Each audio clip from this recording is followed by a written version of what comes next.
Diceritakan, seorang nenek yang bernama Kim Suni hidup bahagia bersama anak dan cucunya.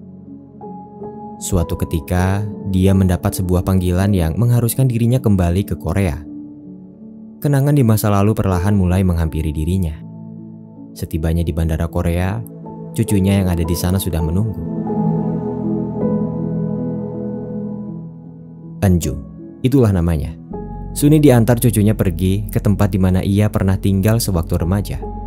Setibanya di sana, Anju berkata, "Tempat ini sangat menakutkan."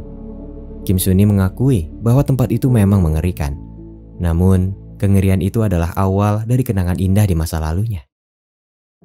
47 tahun yang lalu, ketika Suni berusia 19 tahun, dia dan keluarganya pindah ke rumah tersebut. Mereka disambut oleh tetangga yang sangat ramah yang datang membantu untuk mengangkat barang-barang dan perabotan rumah. Suatu ketika, seorang pria berkacamata datang dengan lagak yang sombong. Dia adalah Jitai, pria kaya raya yang tinggal di desa tersebut. Alih-alih membantu, dia malah menyombongkan harta milik ayahnya yang tersebar di desa itu. Ibu Suni menghadapinya dengan sabar. Sementara Suni, dia menunjukkan kekesalannya ketika memandang Jitai dengan tatapan sinis. Setelah itu, Ibu Suni mengajak tetangganya untuk makan bersama sebagai tanda terima kasih karena sudah membantu mereka. Saat itu terungkap bahwa ayah Suni telah meninggal dunia 1 tahun yang lalu. Ketika mereka mengobrol, tetangganya bercerita bahwa pemilik rumah sebelumnya meninggal dan konon katanya dia memelihara seekor serigala untuk dijadikan bahan penelitian. Hal itu sempat membuatnya terkejut sebelum akhirnya percakapan beralih kepada Suni yang ternyata mengidap sebuah penyakit paru-paru. Hal itu membuatnya harus putus sekolah dan terpaksa harus belajar mandiri di usia remajanya itu. Percakapan mereka semakin tidak menyenangkan ketika Ibu Suni bercerita bahwa keluarganya bisa tinggal di rumah itu karena bantuan seseorang, yang ternyata Jitai telah membelikan rumah itu untuk mereka. Di malam hari, Suni menangis merasa putus asa dengan penyakitnya itu. Suatu ketika, dia mendengar sesuatu di luar rumah. Suni memeriksanya seorang diri karena ibu dan adiknya tertidur lelap. Ketika dia memeriksa gudang, sosok mengerikan merangkak di hadapannya. Suni berteriak ketakutan. Sosok mengerikan itu melompat ke hadapannya dan melarikan diri. Tidak lama dari itu, ibu dan adiknya terbangun. Suni tidak menceritakan apapun ketika mereka bertanya apa yang sudah terjadi. Keesokan harinya, Suni dan ibunya menemukan sesuatu di balik bongkahan kayu. Ternyata dia adalah seorang manusia. Penampilannya begitu kotor dan terlihat sangat liar. Menatap tajam ke arah makanan, Ibu Suni mencoba untuk memberikan makanan itu kepadanya. Suni terlihat panik dan meminta sang ibu untuk membiarkannya pergi. Namun dia mengelak dan memberanikan dirinya untuk memberikan makanan itu. Dengan rakus, anak laki-laki itu melahap makanannya hingga habis tak tersisa. Tidak lama dari itu, Ibu Suni melaporkannya kepada polisi dan berkata bahwa dia anak hilang yang tidak bisa berbicara. Karena informasi yang terbatas, polisi menjelaskan bahwa mereka tidak bisa berbuat apa-apa. Selain itu, panti asuhan juga tidak akan menerima anak remaja. Jitai yang ada di sana meminta polisi untuk mengusirnya saja. Namun Ibu Suni yang tidak tega memutuskan untuk menjaganya sementara waktu, sampai dia bisa menemukan panti asuhan yang mau menerimanya. Layaknya seorang ibu, dia memarahinya, memandikannya, dan memberinya makan. Sifatnya yang liar itu membuat Suni marah dan merasa tidak nyaman. Suatu ketika, Suni bermaksud untuk mencari barangnya di dalam kardus yang tertimbun. Suni panik karena anak laki-laki itu tiba-tiba mendekatinya. Ternyata dia hanya bermaksud untuk membantu. Setelah itu, Suni memberinya jagung rebus sebagai tanda terima kasih. Tidak lama dari itu, Jitai datang menghampiri Suni dan merayunya. Ternyata pertolongan Jitai selama ini hanya karena rasa ingin memiliki, bukan karena tulus ingin membantu mereka. Saat itu dia memaksa Suni untuk mengucapkan selamat tinggal kepadanya yang akan pergi ke kota Seoul untuk beberapa hari ke depan. Tiba-tiba, Jitai merintih kesakitan ketika anak itu meremas lengannya, menatapnya dengan penuh amarah dan membuatnya pergi ketakutan. Sejak saat itu, Suni menyadari bahwa anak itu adalah laki-laki yang baik. Kejadian itu membuat Suni melupakan penyakitnya. Saat itu dia membaca buku cara untuk melatih seekor anjing. Keesokan harinya, Suni bertanya kepada sang ibu kemana perginya anak itu. Ibunya menjelaskan bahwa dia sekarang memiliki nama, Chulsu. Begitulah sang ibu menyebutnya. Sementara itu, adik Suni yang bernama Sunja mengajak Chulsu pergi ke ladang dan bermain bersama teman-temannya. Saat itu Sunja meminta Chulsu untuk melemparkan bola kastinya. Sayangnya bola itu melayang jauh karena Chulsu melemparnya terlalu kuat. Tidak lama dari itu, Suni datang dan mulai mengajarinya hal dasar seperti perintah untuk menunggu dan memakan. 한다 이제. 먹어. 먹으라고. 먹으라고. 먹는 거야. 우리 철수 잘했다. Setelah itu, Suni mengajarinya hal lain seperti menggosok gigi, melipat tempat tidur, dan mengikat tali sepatu. Suatu ketika, setelah memotong rambut Chulsu, Suni mengajaknya pergi ke pasar bersama sang ibu dan adiknya. Ketika mereka membeli jajanan, terjadi sebuah kecelakaan di mana bongkahan besi terjatuh mengarah ke mereka. Dengan sigap Chulsu melindungi Suni dan Sunja dalam dekapannya. Mengejutkannya, Chulsu tidak goyah dan berhasil menghadang besi itu tanpa luka yang berarti. Semua orang di sana terkejut keheranan dan menyarankannya untuk pergi ke klinik. Sesampainya di sana, dia hanya mengalami memar dan luka gores. Kehadiran Chulsu merubah kehidupan Suni. Kini dia menjadi gadis yang ceria dan penuh semangat. Di malam hari, ketika mereka makan bersama, Sunja bertanya sampai kapan Chulsu akan tinggal di rumah kita. Sang ibu menjawab bahwa dia sedang mencari bantuan kepada kantor daerah untuk mencari panti asuhan yang mau menerimanya. Saat itu Sunja bercerita bahwa temannya yang tinggal di panti asuhan hidupnya sulit dan tidak bahagia. Mendengar hal itu, Suni semakin prihatin.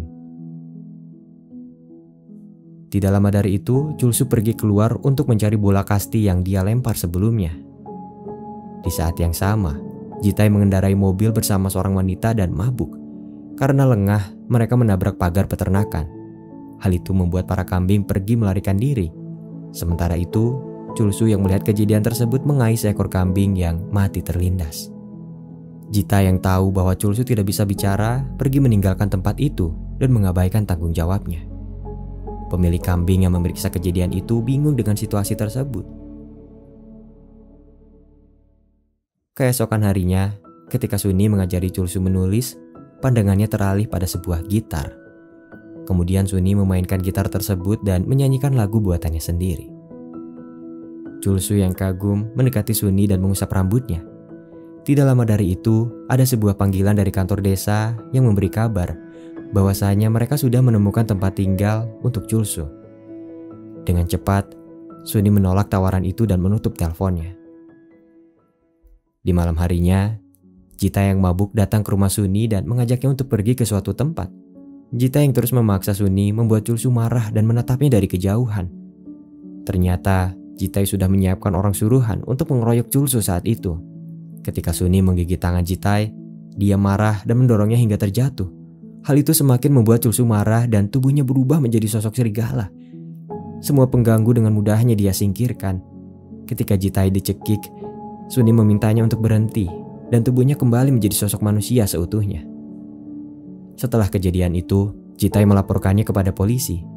Namun Suni menutupi semuanya saat dia berkata bahwa Jitai datang dan mengganggu mereka. Ketika Jitai mengancam akan mengusir mereka dari rumah itu, Suni mengungkapkan semuanya dan berkata bahwa kekayaan yang Jitai miliki tidak lain dan tidak bukan berkat mendiang ayahnya. Jitai hanyalah seorang lintah yang mencuri aset perusahaan dan hidup dengan nyaman.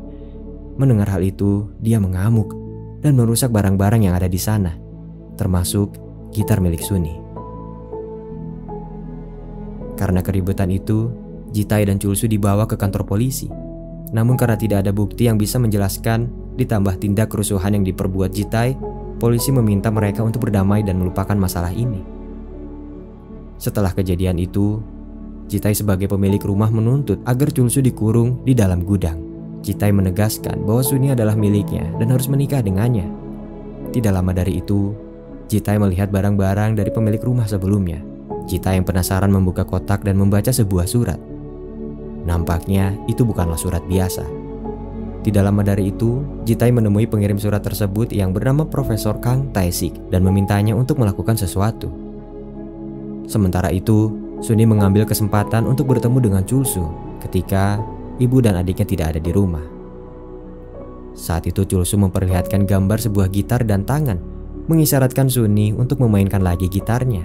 Sayangnya gitar tersebut sudah hancur dan Suni menunjukkan hal lain sebagai gantinya. Saat itu dia menunjukkan buku cerita dan meminta Chulsu untuk membacakannya jika dia sudah mempelajari huruf dan kata-kata. Setelah itu mereka pergi keluar. Suni mengajaknya untuk berlari ke suatu tempat. Sayangnya dia melupakan sesuatu. Penyakit paru-parunya kambuh dan membuat dirinya pingsan. Chulsu menggendongnya ke rumah, namun tidak ada siapa-siapa di sana. Chulsu yang panik karena tidak bisa menemukan siapapun pergi ke dalam hutan. Setelah dinyatakan menghilang, keluarga, tetangga, dan polisi pergi untuk mencari mereka. Tidak lama dari itu, di tengah hutan, mereka menemukan Chulsu dan Suni yang terbaring belum menyadarkan dirinya. Nampaknya Jitai dan Profesor ikut mencari serta membawa pasukan bersenjata. Mengetahui bahwa Chulsu bukanlah manusia biasa, mereka mengepungnya, menangkapnya, dan mengikatnya di gudang. Setelah itu Profesor menjelaskan semuanya bahwa Chulsu adalah objek penelitian dari pemilik rumah sebelumnya. Sebagai sesama profesor, mereka sering bertukar surat untuk membahas penelitian tersebut. Seorang kolonel yang mengambil alih penelitian itu berkata, "Jika Chulsu melakukan tindakan berbahaya, aku akan membunuhnya." Perkataan mereka membuat Ibu Suni bingung karena menurutnya Chulsu hanyalah seorang anak biasa. Namun, karena perintah dari atasan, profesor dan kolonel yang ada di sana sepakat untuk melakukan penelitian dan mengamati perilaku Chulsu. Sementara itu, Suni dibawa ke rumah sakit untuk memeriksa kondisinya. Beberapa hari kemudian, tidak ada tanda atau gejala apapun yang menunjukkan bahwa Chulsu berbahaya. Ketika Suni pulang dari rumah sakit, dia datang menemui Chulsu dan memeluknya. Di saat yang sama, profesor dan tentara menyadari bahwa Chulsu hanyalah objek penelitian biasa dan tidak berbahaya. Jitai yang sangat ingin menyingkirkan Chulsu marah dan membuat kebohongan saat berkata bahwa Chulsu telah memakan kambing yang ada di peternakan sebelumnya. Berbekal saksi dari wanita sebelumnya, Jitai memperkuat kebohongannya itu. Ketika Suni menyangkalnya, dia setengah tidak percaya karena menyadari bahwa Chulsu pernah berubah menjadi sosok yang mengerikan. Pak Jong, selaku pemilik peternakan, tidak mengetahui kejadian itu dengan pasti. Namun satu hal yang dia yakini adalah kejadian tersebut tidak seperti penyerangan hewan buas. Mendengar pernyataannya itu, Jitai berteriak dan menyangkalnya. Keadaan semakin memanas dan menegangkan. Pada akhirnya, mereka sepakat untuk memeriksa peternakan esok hari. Di malam yang sama, Pak Jong mendatangi rumah Jitai dan mengungkapkan semuanya. Ternyata dia sudah mengetahui kebohongannya itu. Namun dia memberikan kesempatan agar Jitai membatalkan tuduhannya dan pergi ke Seoul selamanya. Jika tidak, dia akan mengungkapkan semuanya pada polisi. Merasa terancam, Jitai menyerangnya hingga dia pingsan. Sementara itu, Suni mendatangi Chulsu, menatapnya dengan tidak percaya saat dia berkata, "Apa benar kamu yang melakukannya?" Chulsu berusaha meraihnya, namun Suni menghindar dan pergi meninggalkannya. Tidak lama dari itu, Jitai pergi ke rumah Suni dan merusak sumber listriknya. Kemudian dia masuk ke gudang tempat Chulsu ditahan dan mengajaknya bicara. Saat itu dia melihat gambar gitar yang ada di meja. Jitai menipu Chulsu saat dia berkata bahwa gitar itu diambil oleh pemilik peternakan. Jitai juga menjelaskan jika Chulsu bisa mendapatkan gitar itu, Suni akan menyukainya. Nampaknya Chulsu bisa memahami perkataannya dan termakan oleh hasutannya itu. Setelah listrik kembali menyala, semua orang yang ada di rumah kaget ketika mengetahui bahwa Chulsu telah melarikan diri. Di saat yang sama, Jitai datang dan berkata bahwa Chulsu pergi ke rumah Pak Jong, pemilik peternakan. Sementara itu, Chulsu tiba di rumah Pak Jong, menerobos masuk dan mencari gitarnya.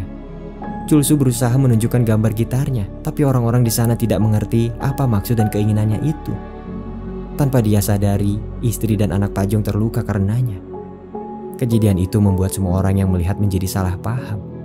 Kolonel dan pasukannya sudah siap membidik Chulsu. Sementara Suni berusaha mendekat dan berbicara kepadanya. Chulsu kembali menunjukkan gambar gitarnya dan Suni menjelaskan bahwa gitar itu sudah tidak ada. Tidak lama dari itu, Jitai merebut senjata pasukan dan mengarahkannya pada Chulsu. Dengan cepat Suni menghadangnya dan meminta Chulsu untuk menahan diri. Jitai yang marah menampar Suni dan menendangnya berulang kali hingga dia lemas tak berdaya. Melihat hal itu, Chulsu marah, merubah dirinya dan menerjang Jitai. Tidak ada yang bisa menghentikan dia saat itu. Setelah membunuh Jitai, semua orang diam tidak menyangka dengan apa yang telah terjadi.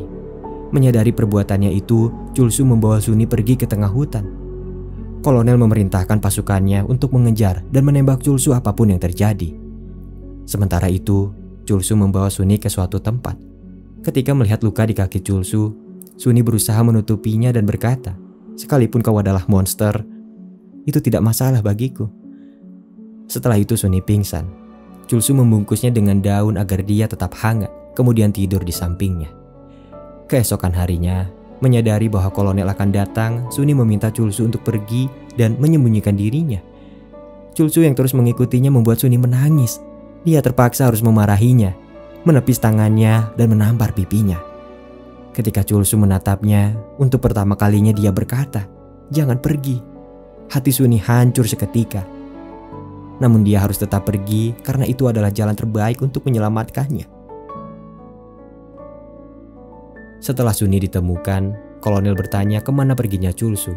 Namun Suni menutupinya saat dia berkata, "Aku tidak tahu."